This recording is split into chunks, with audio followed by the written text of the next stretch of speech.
মথুরায়, আরে কৃষ্ণ ফিরে আয়, আলতানপুর দিব পায়, দধি মাখন দুধের ছানা, কৃষ্ণের জন্য নেই কো মানা, আরে কৃষ্ণ ঘরে আয়, আলতানপুর দিব পায়।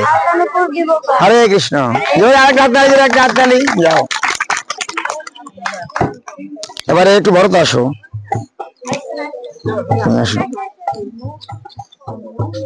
গীতাখানা কই গেল? এখানে আসো। তোমার ঘরে গীতা আছে? দাঁড়াও, এই গীতা আছে?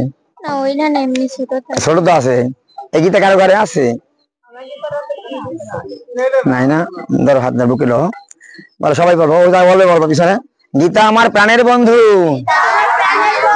গীতা আমার মাতা, গীতা পড়ে জেনেছি আমি কৃষ্ণ আদি পিতা, কৃষ্ণ ভক্তি সুদুর্লভ, সকল শাস্ত্রে কয়, পূর্ববাদে গীতাখানি বিশ্ব করেছে জয়।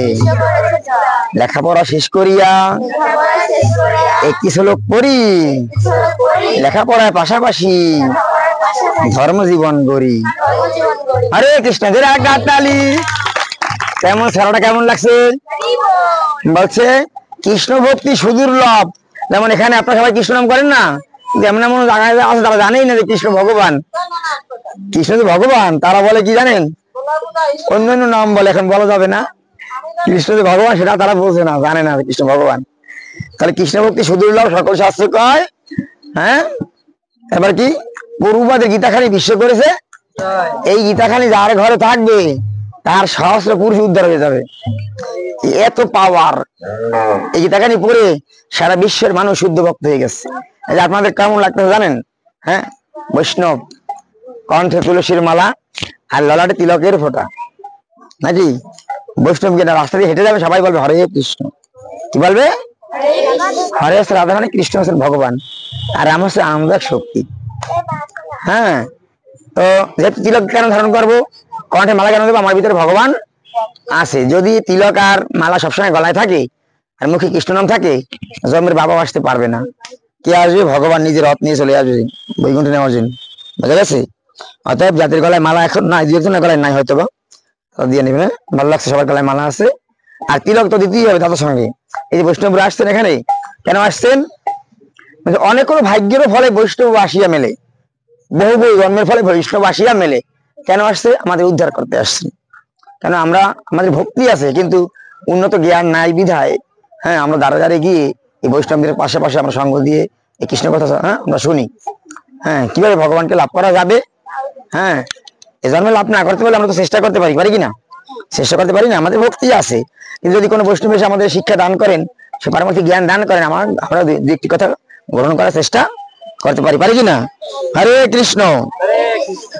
তাহলে গীতা যদি ছোট গীতা সবার ঘরে আছে, এই গীতার ভিতরে বাংলা সুন্দর করে ব্যাখ্যা দেওয়া, সবাই পড়তে পারবা। ছোট গীতা অনেকটা আছে পদ্য গীতা, অনেকটা গদ্য গীতা, ভালো বোঝা যায় না। যখন বড় হবা তখন সবাই এটা পড়তে পারবা, নাকি? এটা ছোট থাকতেই ওই যে একটু ওই বাবাই টাকা দেয় না, 2 টাকা দেয় না, 10 টাকা দেয়, 5 টাকা থেকে দেবা ঘটের ভিতরে। যখন কিছু টাকা হবে, 4-500 টাকা হবে, তখন একটা বই কিনবা। কেমন হবে? ভালো হবে কিনা? একজন আসো, তুমি আসো। এই কথা বিশ্বাস হয় না যে গীতা পাঠ করতে হবে, বুড়া বয়সে গীতার কথা মেনে আমি ভগবানের কাছে ফিরে যাব। হ্যাঁ, এই জন্য একটা লোক কখনো মন্দিরে যায় না, সাধু সঙ্গে যায় না, গীতা পাঠ করে নাই। হ্যাঁ, গীতা পাঠ করে না। হ্যাঁ, এই বাবা, এই যে বাবা বিরুদ্ধ হয়ে গেছে। বাবা কি হয়ে গেছে? বিরুদ্ধ হয়ে গেছে, বিছানা শুয়ে পড়েছে। বিছানা কি হয়েছে? শুয়ে পড়েছে, অসুখ হয়ে গেছে। হ্যাঁ, শুয়ে পড়ো, তো বুঝতে পারো। হ্যাঁ, এখন মৃত্যুর সজ্জায়, হ্যাঁ, সেখানে সন্তানরা চলে আসছে। হ্যাঁ, বাবা এখন চলে যাবে, বাবা শ্বাসকষ্ট হইতেছে গিয়া, ওই ছেলেরা আসছে, মুখে জল দেবে অন্তিম সময়। এখন মুখে কি করবে?